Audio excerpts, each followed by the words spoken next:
Chez Sotheby's, dans la collection Fabius Frères vendue avec Piazza, bronze de Barye et sculpture de Carpeaux. Le pêcheur à la coquille, c'était une des premières œuvres de Carpeaux lors de son séjour à Rome, quand il était pensionnaire à la Villa Médicis. Le marbre a été remarqué par Napoléon III et jusqu'au point que l'impératrice lui a demandé d'en faire un pendant quelques années plus tard, donc la jeune fille à la coquille. Lors de son séjour donc, à la Villa Médicis, pour son examen de 3e année, il crée ce groupe, cette composition de Hugolin et ses 4 enfants. À son retour à Paris, Carpeaux est appelé à réaliser le décor de la façade de l'Opéra Garnier en 1865.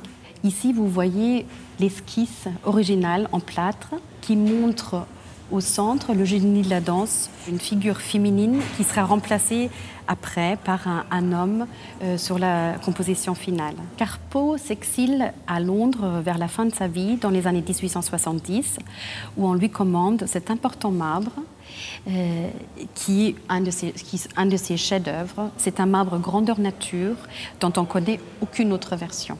Carpeaux a traité ce sujet avec grande tendresse et virtuosité, surtout le geste très intimiste du jeune garçon qui chuchote à l'oreille de sa nymphe. La collection Fabius comporte des bronzes d'Antoine-Louis Barye de la plus belle qualité.